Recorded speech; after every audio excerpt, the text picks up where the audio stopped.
I'm Christy Shriver, and we're here to discuss books that have changed the world and have changed us. And I'm Gary Shriver, and this is the How to Love Lit podcast. No human eye can isolate the unhappy coincidence of line and place which suggest evil in the face of a house.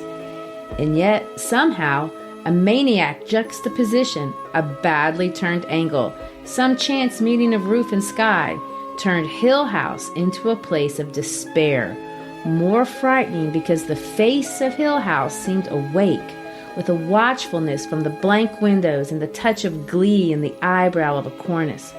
Almost any house caught unexpectedly or at an angle could turn a deeply humorous look on a watching person.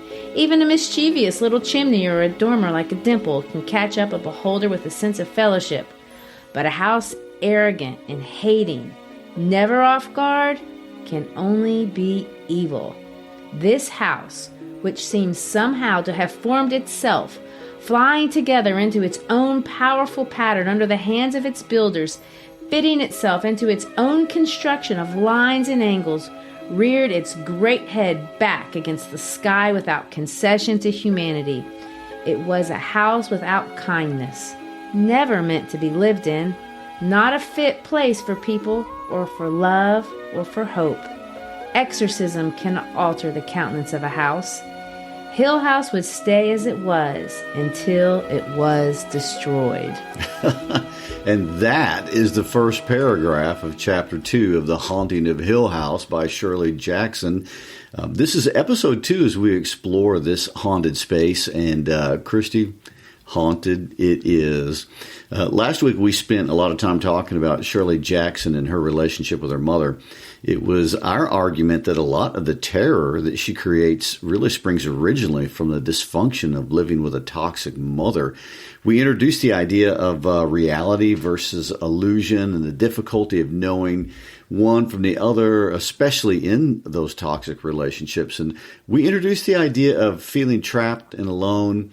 All of these feelings metaphorically expressing themselves not just in the characters who populate the story, but also in the physical space, the haunted house itself. Yes, and Jackson borrowed from every Gothic trope she could find to build for us a very relatable, identifiable, creepy house. It's so stereotypical. We have to wonder if that in itself is part of her strategy, which of course, obviously it is. But why? What is she expressing? Of course, we know that haunted houses do express evil and fear, and that's something that's always been true. We also know that houses in and of themselves occupy a very important place in our psyche. As people, we have an incredibly powerful psychological attachment to the physical spaces that populate our lives. Physical spaces can bring us memories, as in favorite destinations on vacation. They can be sacred, as in a church. And they can be haunted. Let's quote Dr. Montague as he explains the origins of haunted houses to his assistants in Chapter 3. You will recall, the doctor began, the house is described in Leviticus as Repris, Saurus, or Homer's phrase for the underworld, Adeodomos, the house of Hades. I need not remind you, I think, that the concept of certain houses as unclean or forbidden, perhaps sacred, is as old as the mind of man. Certainly there are spots which inevitably attach to themselves an atmosphere of holiness and goodness. It might not then be too fanciful to say that some houses are born bad. Hill House, whatever the cause, has been unfit for human habitation for upwards of 20 years. What it was like before then, whether its personality was molded by the people who lived there or the things they did, or whether it was evil from its start, are all questions I cannot answer. Naturally, I hope that we will all know a good deal more about Hill House before we leave. No one knows even why some houses are called haunted. Sounds bad so far. Yeah, well, Jackson herself was always interested in houses, and for good reason. Her grandfather was an important architect in San Francisco, and so it's kind of natural that she brought a lot of that family interest into her own life, Jackson wanted to write a ghost story, and then she set out to write Hill House. So I guess it just made sense for her to research a bunch of different houses in order to create the perfect one for her story. She even enlisted the help of her mother to get research about a famous haunted house in San Jose, California, the Winchester Mystery House, one that still attracts millions of visitors every year. Well, I also noticed that Dr. Montague directly references this famous house. He does. I wish I could say I'd heard of it, but I hadn't. So I looked it up. A woman by the name of Sarah Winchester inherited $20 million in 1881 from her dead husband and his family. That's not a bad amount of money to inherit. Right. Well, the family money was made selling firearms, as in Winchester firearms. Oh, okay. She was said to have moved to California to build a home for the spirits of the dead people who had been killed by the firearms made by her husband's family. Ouch. The Winchester house is really bizarre. It's worth Googling and looking at it. I mean, I can see why it has so many visitors. It's enormous, 24,000 square feet, 10,000 windows, 47 stairways and fireplaces, and 160 rooms, and 17 chimneys, among other things. Well, I confess I looked at it too, and it is weird looking at it with all those turrets. It reminds me of what a proper haunted house should look like that. And Jackson did study it, and her houses and her stories have turrets. But Hill House isn't just one house, and it's definitely not as large as the Winchester house. It's funny when you get to looking at or asking the question, where's Hill House? What's it based on? That you see so many theories of different people that think Hill House has been inspired by different things. Stanley, that's Shirley's husband, worked as a professor at a women's college. I think we talked about that a little bit last episode, but he worked at Bennington College in Vermont. And there they have a music building on campus called Jennings Hall. But Jennings Hall isn't really in the middle of campus. It's kind of way off, not around the other buildings. It's made from gray stone, and it stands against the hills, very much like the opening of Hill House. So lots of people swear that's Hill House. Ruth Franklin, Jackson's most recent biographer, and from what I can tell, probably the leading expert on all things Jackson, talks about a file she found in Jackson's archives at the Library of Congress when she was researching Jackson's life. And in the file, she found a collection of pictures and newspaper clippings about all the different places and events that inspired Hill House. And she found a newspaper article about a poltergeist incident in Long Island, and there were pictures of a couple of castles. There were information about that Winchester house you talked about. But then she found one called the Edward H. Everett Mansion, which is also something I hadn't heard of. It's also in Vermont and really near Bennington, where Jackson and her family live. So, of course, she would have been really familiar with that property. So Franklin and her husband went up there while she was researching for her book on Jackson, and that's where she thinks Hill House is. Okay. I mean, she was basically shocked at how evil the house looked, and she and her husband both got chills just being on the property. So that's Franklin's vote, and she's the expert of the house that most inspired Hill House. But at the end of the day, Hill House is not really a place at all. It's an invention of Shirley Jackson's mind. It's also a creepy old metaphor for something. And when you're reading the book, by chapter 4, and that's where we're going to try to get to this episode, you're not really sure what it could be. But you intuitively feel that it has to have something to do with a home, but not a happy one. Maybe a place that should have been happy, but something is twisted. Or maybe a place that promised to be happy, and then it was lied about. I think when we read novels, especially... You know how everything's a subscription now? Music, movies, even socks. I swear if I... To continue this ad, please upgrade to Premium Plus Platinum. What? No. Anyway, Blue Apron... This is a pay-per-listen ad. Please confirm your billing. Oh, that's annoying. At least with the new Blue Apron, there's no subscription needed. Get delicious meals delivered without the weekly plan. Wait, no subscription? Keep the flavor. Ditch the subscription. Get 20% off your first 2 orders with code APRON20. Terms and conditions apply. Visit blueapron.com/terms for more.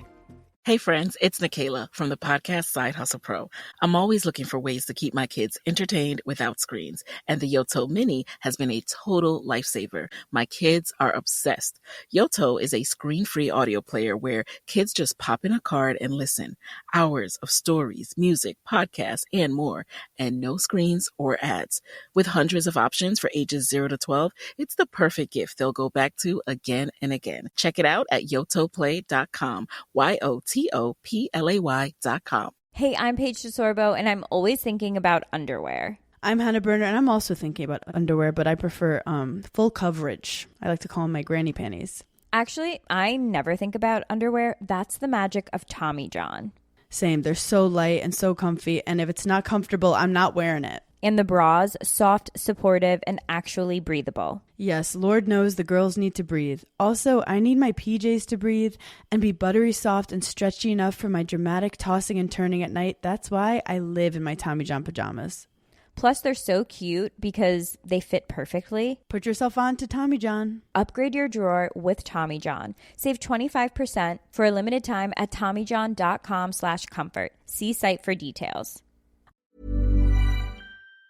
The ones we like. Sometimes we don't really know what it is that we're identifying in the novel that we can understand. We just feel the connection. I think that's the big question in this book, especially at the beginning. What am I supposed to make of this house? Why am I compelled to read about it? And if it's so creepy, why does Eleanor stay there? What compels her to go inside? What is attracting her and us to Hill House? Is it just that it's not Eleanor's sister's house, and so from her perspective, anything is better than that? Is she just looking for a home? As we read further on in the story, we do come to understand that maybe that's exactly what this is all about. And of course, for all of us, having a home is important. Wouldn't you agree, Gary, with Bing Crosby, that there's just no place like home for the holidays? Interesting the way you work that into a haunted story there.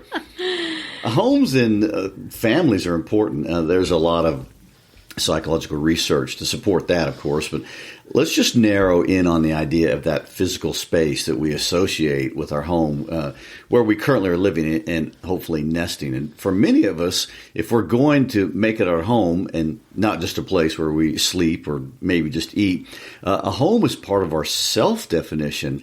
It is that physical space that expresses who we really are.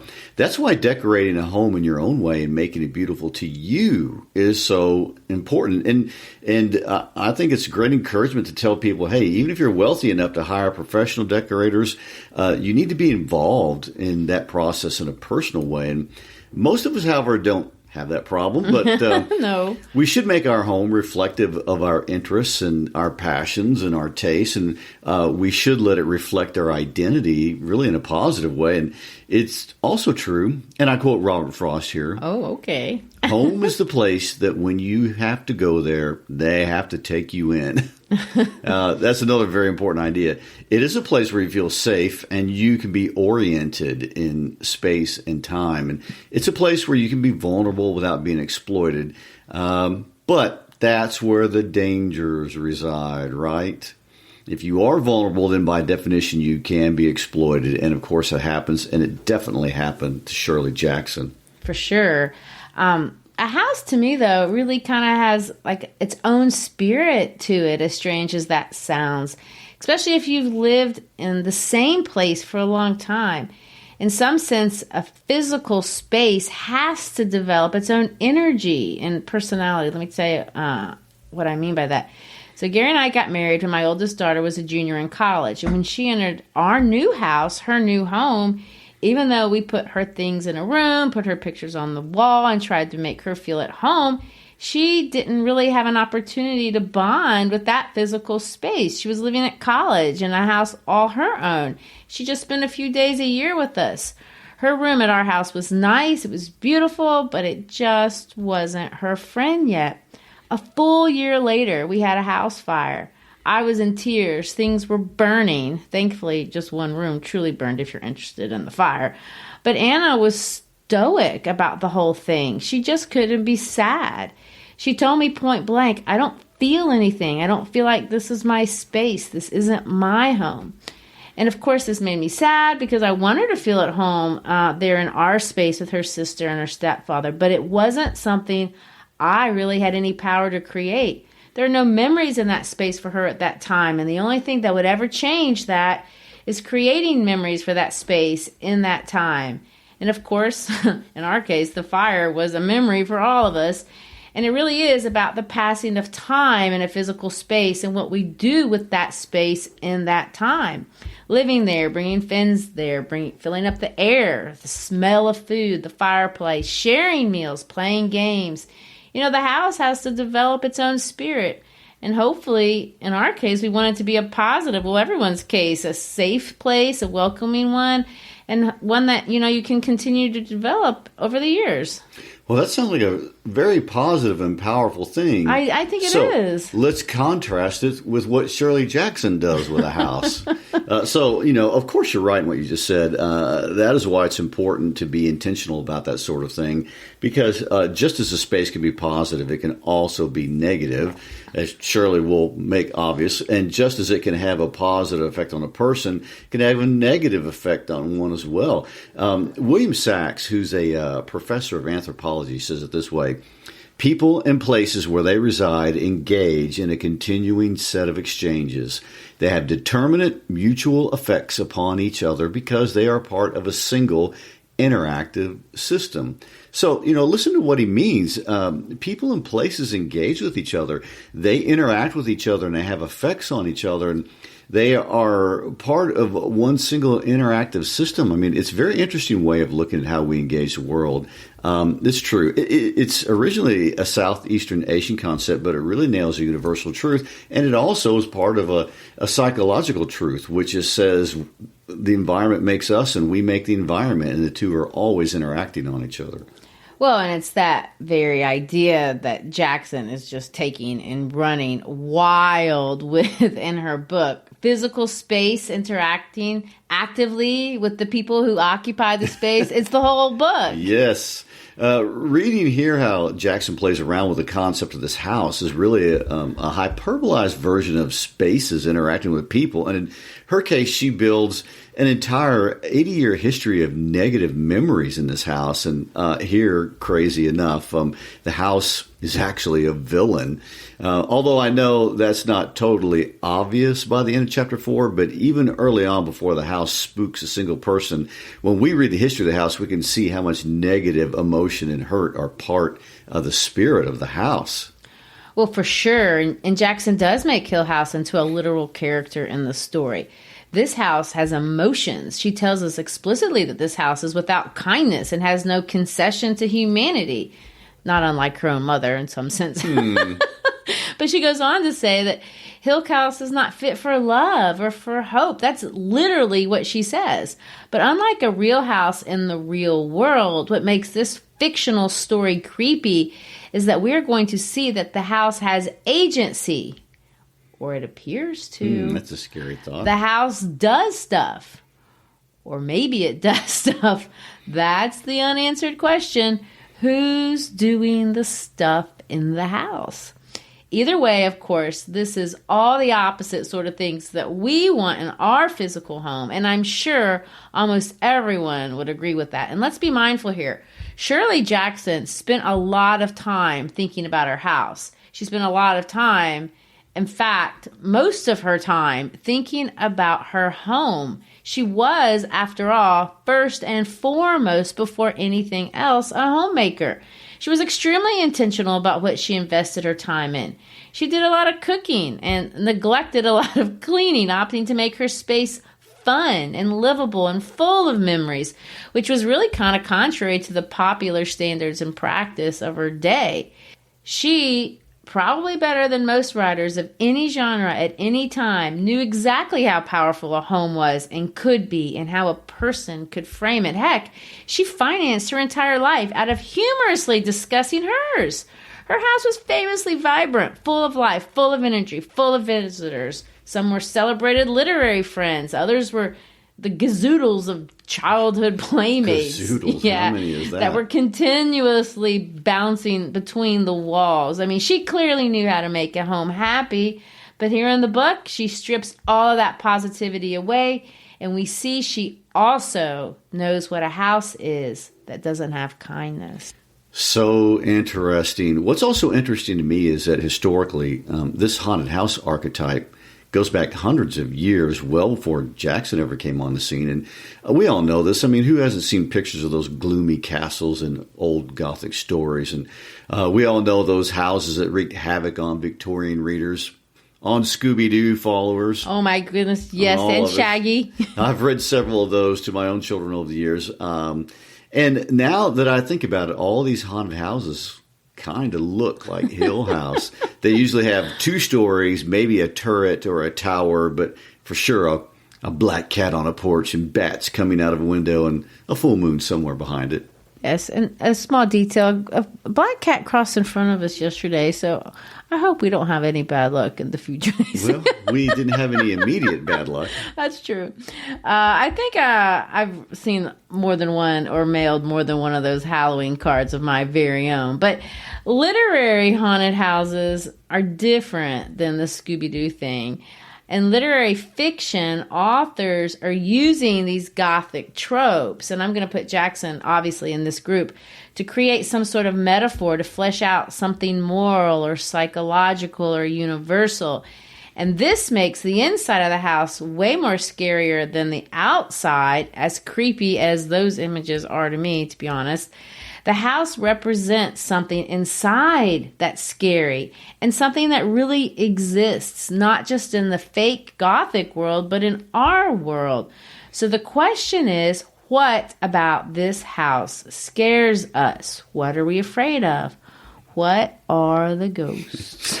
And for me, although I know this is totally a non-literature way of looking at things, to answer that question, I find myself looking at Shirley Jackson as a person and the world she lived in. You know, Shirley Jackson was a woman of the 50s.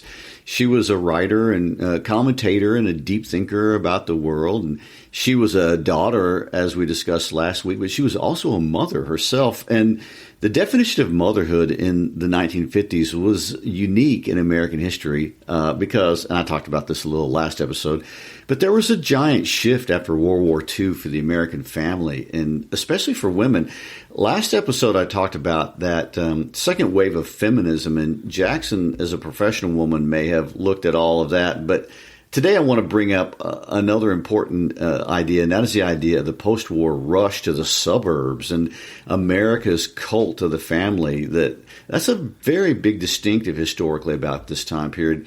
And in fact, it's still very much a part of our American identity, even to this day.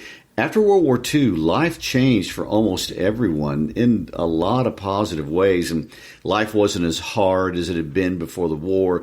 People were able to own homes, and people seemed to want families, and it was a status symbol, and we all wanted a particular kind of family, the nuclear family with a mother, a father, and children who were a product of the age. And I've always found it interesting that the nuclear age, which starts after World War II with the atomic bomb. Is that a pun? And we have the nuclear family. So.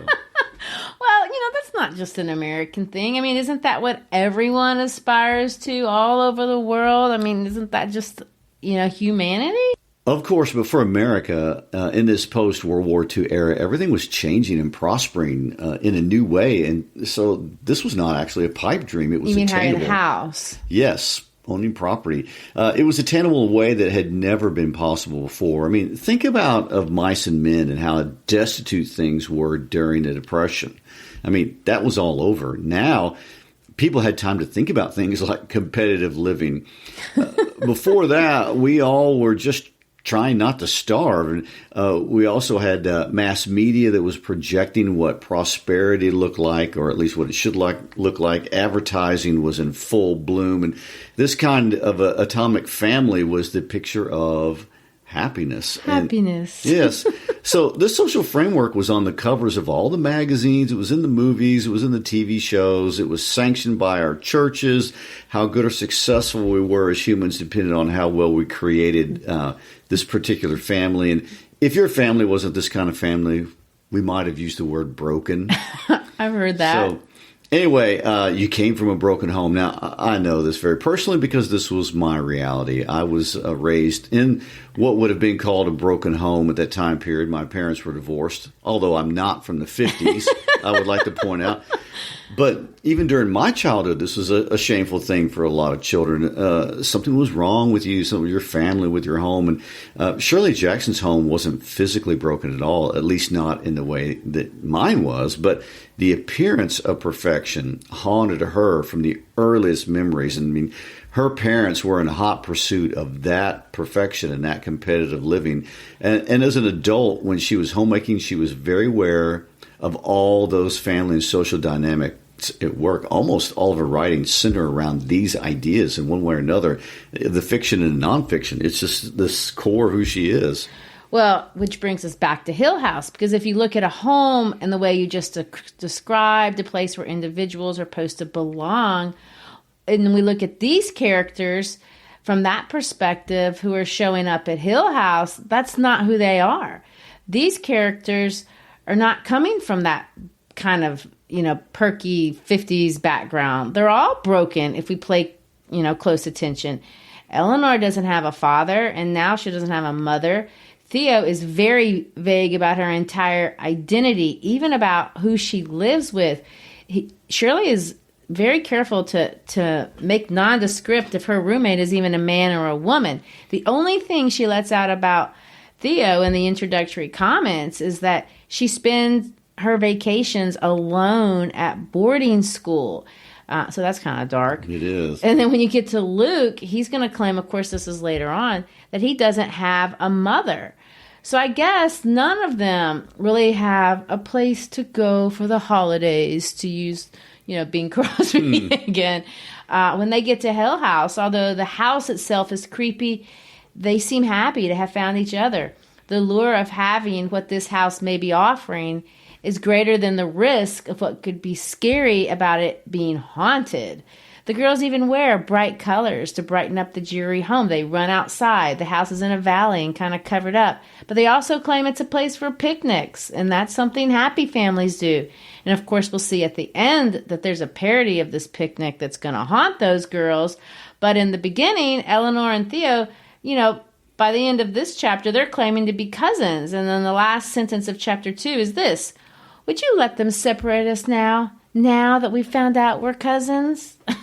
When they meet Luke in chapter 3, Eleanor very quickly says, then you're one of the family, the people who own Hill House, not one of Dr. Montague's guests. Of course, she doesn't mean her own family, but for Eleanor, in some ways, that is what she's fantasizing about. This notion of family, a place to call home. Let me also point out that by this point in the story, even though we're still in the very beginning, the house has already played a benign trick on Eleanor and Theo. There was an incident about a rabbit frightening them. It's cute and funny, but odd nonetheless. Hill House for Eleanor, although it's obviously ugly, vile, and haunted, is not an unhappy place. It holds promise.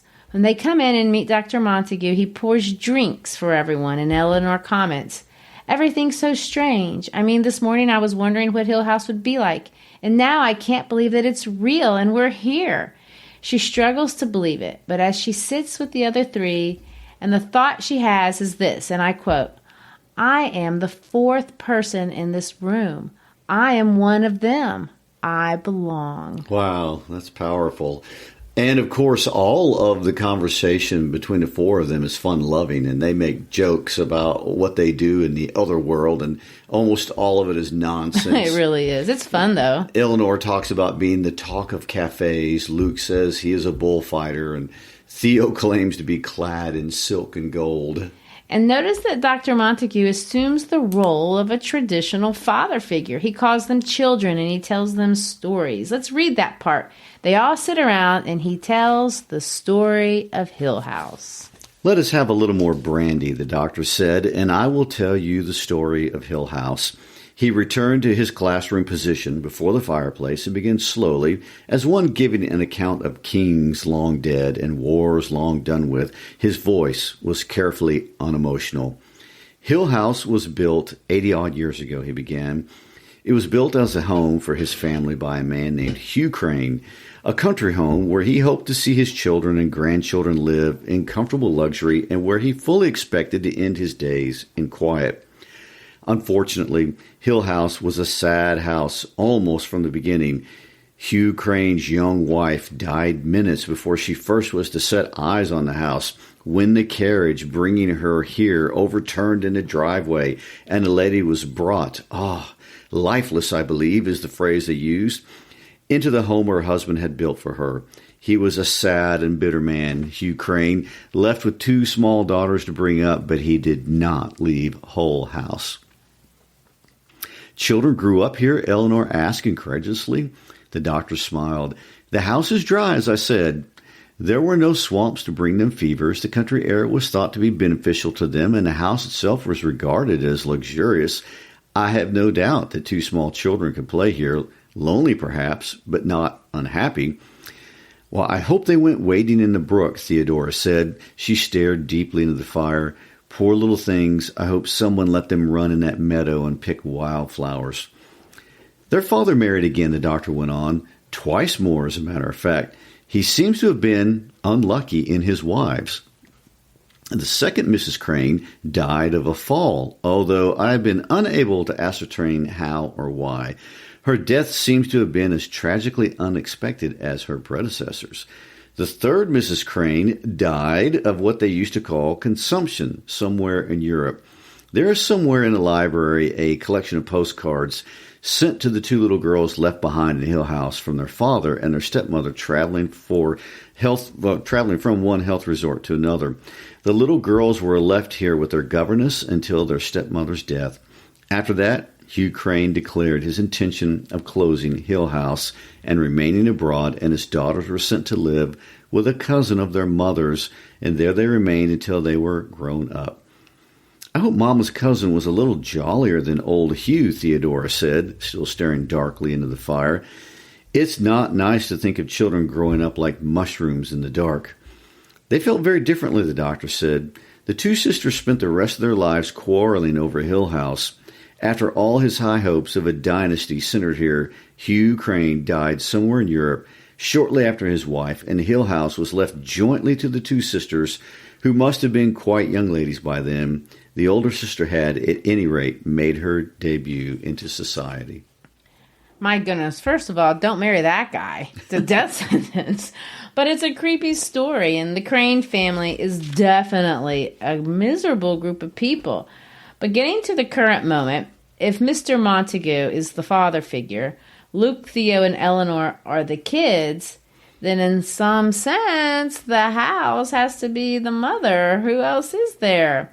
But from the history of the house, as you clearly read, there had never, ever been a mother to live there. Yes, and that brings me back to my discussion of the 1950s, and then I'll move on.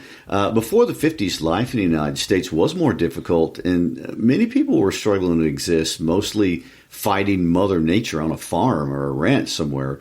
When wealth came to the United States in that post-war era, like we already said, forming an ideal family and an ideal home was at the heart of that. But at the heart of that home were the children. And interestingly enough, a new word is going to show up in the Webster Dictionary in 1958 that had never existed in English before. You know what that word is? What's that word? That word is parenting. Gosh. Hard to believe that word was non-existent before 1958. And whatever it meant, parenting was about the responsibility of making these perfect children, or at least making a perfect growing up experience for these children. And how to do that was naturally, again, in a very American form, controversial and divisive. Of course it was. There was this book that came out in 1944 by a doctor by the name of Dr. Benjamin Spock that many people will recognize. And this book took the United States by storm. And in his book, he claimed parents really shouldn't discipline their children. They should be permissive. The idea before was that humans were evil and children were humans, so therefore they were evil, so they needed to be disciplined and tamed into doing right, and you didn't want to indulge them, you would spoil them, which is interesting because of the phrase, children are better seen and not heard. But Dr. Spock took that opposite approach. His theory was that all of us are good and it's not possible to spoil a child. And I would like to say that's part of the post-World War II positive psychology movement there. A child who is loved will never be spoiled by things you give him or her or do for them. If they had everything they needed, they didn't need to act out or misbehave. Well, in either case, no matter which side of the argument you fell on, one thing both camps had in common was that the child was the center of the home and everything was about the children. And is that true today in a lot of places? Oh my gosh, I think it's just gotten worse. But this was where Shirley Jackson, as a mom, fits in and weighs in. Look at the titles of her 2 books, and these are essays about her children. Title 1 is Life Among the Savages, and the other one is Raising Demons. Jackson took seriously this debate about parenting. In 1960, she wrote a book titled Special Delivery, a useful book for brand new mothers. I want to read a small quote from an essay in there, and the essay is called Who's the Boss? After careful study, this is Jackson talking, by the way. After careful study, it is going to be clear to the earnest mother that the enormous propaganda on child raising in books, magazines, and even advertisements is being written by babies. Baby is the boss. The articles point out flatly. First, you were waiting for him, and then you were waiting on him. Perhaps this is because 20 or 25 years ago, the going rage in baby care was exactly the opposite. Children who were allowed a little freedom of choice were going to be spoiled, and the worst possible thing an anguished mother could do was pick up a crying baby. In our family, there was a sharp division of opinion on the question of the authority of the child. Our 4 children ardently support the cause of absolute indulgence, warmly seconded by their grandparents on both sides. My husband and I, bolstering one another secretly with reminders that we are firm, righteous, fair, stern, although impartial, bend beyond all else, the heads of the family, have managed to fight the issue to a standstill somewhere between the 2 camps. Now that is funny, and that is accurate. I know. That's why she was good at her job. But even in Hill House, there are parts of this dialogue, that are funny too. I mean, I find myself chuckling all throughout this book, especially when we get to Mrs. Montague. She's my favorite. Absolutely ridiculous. But here's the point that I'm getting to. Eleanor is our central character, the child, no doubt. We are wedded to her point of view. There's no doubt that the allure of Hill House is also her desire for a family, to not be alone. One of the creepier moments for me in this book is Eleanor's constant revisiting the phrase, journeys end in lovers' meeting. I think it's repeated at least 14 times, maybe more than that. What is that about? Well, it's something that you got to really think about. I mean, 14 times. It's a quote from Shakespeare's Twelfth Night, which is a comedy about a girl named Viola. Twelfth Night is a very typical Shakespeare play. We actually just watched it in the park this summer in Nashville. It's a happy play, and there are lots of missteps and misidentities, but in the end, Viola finds true love. The journey for Viola ends in a lover's meeting. But the way Jackson keeps using it isn't like the way Shakespeare uses it at all. It really isn't romantic at all. Eleanor wants to meet love, but I'm not sure she's particular about the kind of love she wants to meet. There's nothing about any of this that's sexual for sure. There's this little bit of flirtation with Luke, but that ends pretty poorly. There's a little bit about the abusive relationship that Hugh Crane has with his daughters. But Eleanor is looking for a family. She wants to be the center of someone's world. And That's normal. It's understandable. But she's also a bratty kid. We're going to see that exhibited in many ways. She's judgmental of everyone else in the house. Jackson is going to create every member of this family on Hill House as selfish, dysfunctional, self-orbiting. Every member of the family is tyrannically trying to be in control. And notice that is what Dr. Montague pointed out in the history of the house. Hugh Crane, who built the house, is a horrible father. He parented his daughters, we find out later, through sheer terror. The house is a horrible mother. It's oppressive and vile and deceitful. But the Crane kids are terrible too. They're competitive and hurtful. And now we're going to get to these kids. And that's what we're going to call Luke, Theo, and Eleanor. They're the kids. And all three of them are portrayed very much as self-centered and competitive. Dr. Montague, in this playful exchange at dinner, says this and notices Jackson's careful words here. He's going to say this: "You are three willful, spoiled children who are prepared to nag me for your bedtime story." That is loaded language that in 1950 everybody would recognize. So you're saying, Jackson is saying, children are tyrannical as well as mothers? I mean, is everyone tyrannical? Well, I'm not going to weigh in on that comment yet, but maybe. Okay. I want to point out something else that's interesting. Both Theo and Eleanor were selected to come to the house because they have powers. Theo has telepathic powers, and Eleanor can create these poltergeist experiences where she can move things around, maybe even without her own knowledge, subconsciously. And this, to me, is an important detail to understand moving forward. They're not really powerless. And Jackson leaves room, we'll see that both of them perhaps are exercising their powers in various places in the story. What do you mean by that? That they may be using their powers or maybe they aren't? We can't be sure. That's it exactly. And we're not going to be sure. And we're not even sure that if they are using these powers, they know that they're using them or even understand that they have them. Now let's go back and think about the house.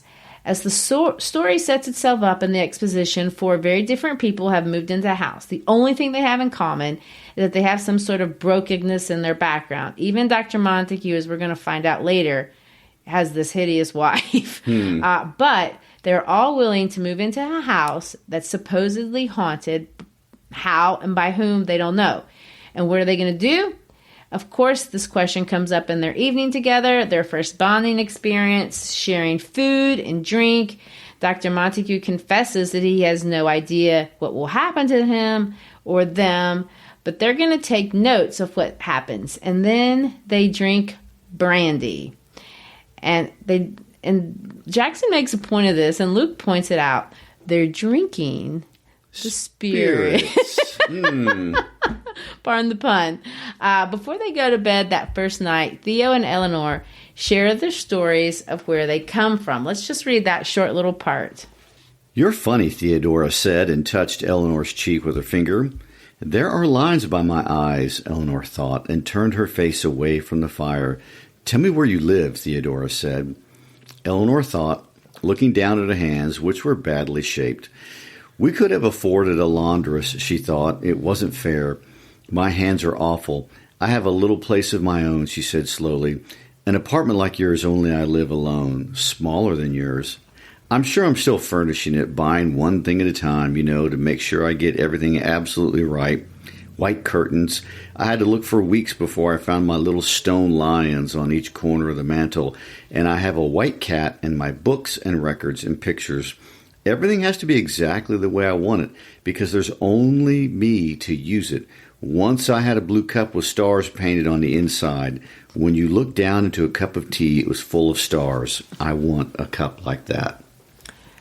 What's interesting about this exchange is that we as readers already know Eleanor is lying. This story isn't true. None of it is. Things at Hill House are not what they appear to be. In Chapter 4, when they tour the house, Dr. Montague makes a point that that's true for the house itself. I dare say, he went on, that old Hugh Crane expected that someday Hill House might become a showplace, like the Winchester House in California, or the many Octagon houses. He designed Hill House himself, remember, and I've told you before, he was a strange man. Every angle, and the doctor gestured toward the doorway, every angle is slightly wrong.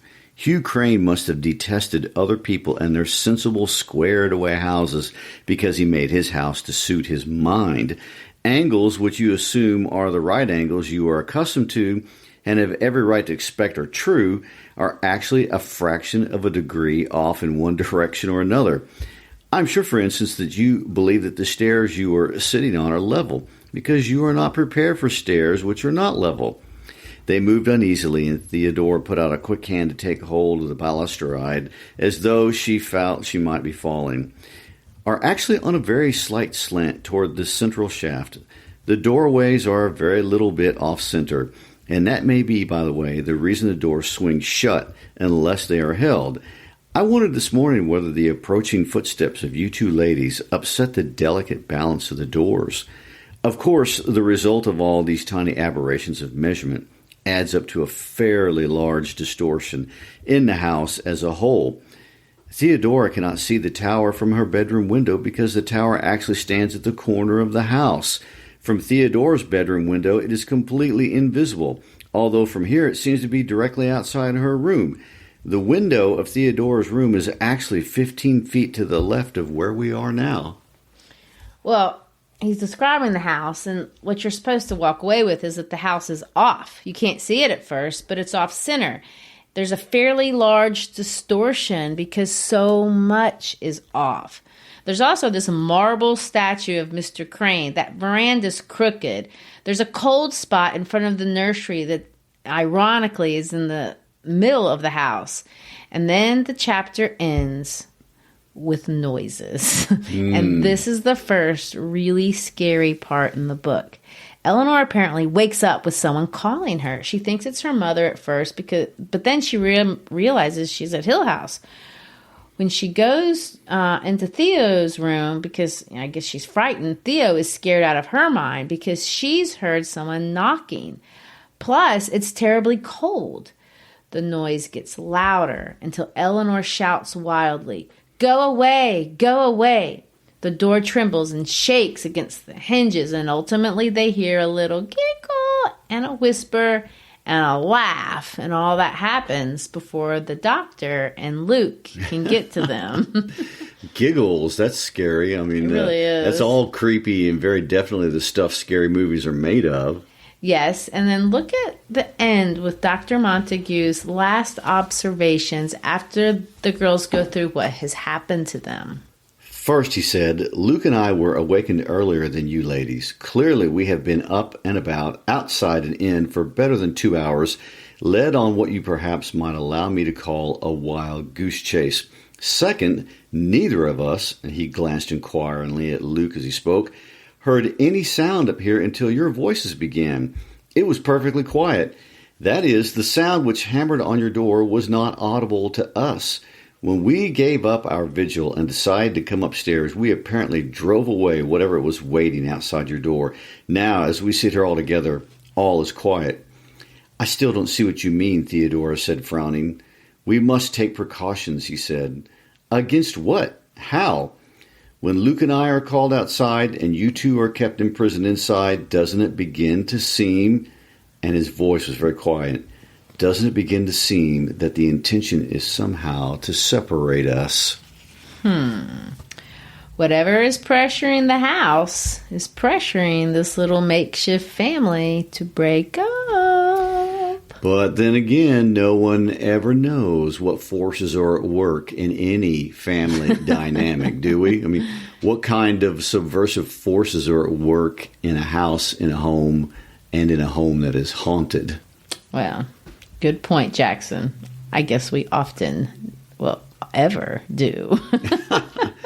Well, that's terrifying enough for this episode, I feel like. So we will pick up with Chapter 5 next time and see just what exactly Jackson is doing with our minds. Thanks for spending time with us as we explore the terrifying world that Jackson's created at Hill House. And as always, we ask that you please tell your friends about us. Push out an episode on your Twitter account or your Facebook account, or text an episode to a friend. You know what? If you're a teacher and you want to use podcasts in the classroom for instruction, go to our website and download a listening guide for your students to fill out as they listen. We want to support learning around the world, and helping us share the world is how you can help us grow. Thank you. Peace out.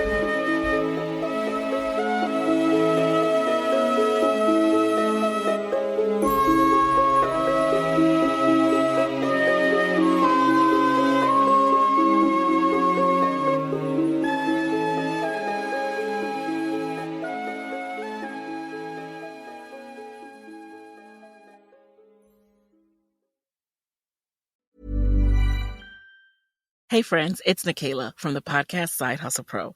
I'm always looking for ways to keep my kids entertained without screens, and the Yoto Mini has been a total lifesaver. My kids are obsessed. Yoto is a screen-free audio player where kids just pop in a card and listen. Hours of stories, music, podcasts, and more, and no screens or ads. With hundreds of options for ages 0 to 12, it's the perfect gift they'll go back to again and again. Check it out at yotoplay.com. YOTOPLAY.com. Hey, I'm Paige DeSorbo, and I'm always thinking about underwear. I'm Hannah Berner, and I'm also thinking about underwear, but I prefer full coverage. I like to call them my granny panties. Actually, I never think about underwear. That's the magic of Tommy John. Same. They're so light and so comfy, and if it's not comfortable, I'm not wearing it. And the bras, soft, supportive, and actually breathable. Yes, Lord knows the girls need to breathe. Also, I need my PJs to breathe and be buttery soft and stretchy enough for my dramatic tossing and turning at night. That's why I live in my Tommy John pajamas. Plus, they're so cute because they fit perfectly. Put yourself on to Tommy John. Upgrade your drawer with Tommy John. Save 25% for a limited time at TommyJohn.com/comfort. See site for details. Ever felt defeated by cravings? You're not alone. Henry Meds is here to help support your weight management journey. Since I joined 4 months ago, I've lost 25 pounds and it has changed my life. Henry Meds' personalized compounded GLP-1 meds shipped to your door. Take back control with treatments designed to reduce appetite. Schedule a free online evaluation with a licensed provider at henrymeds.com/audio and get $100 off your first month. Results may vary. Not all patients are eligible. Compounded medications are not FDA approved. Consult a healthcare provider to determine if treatment is right for you.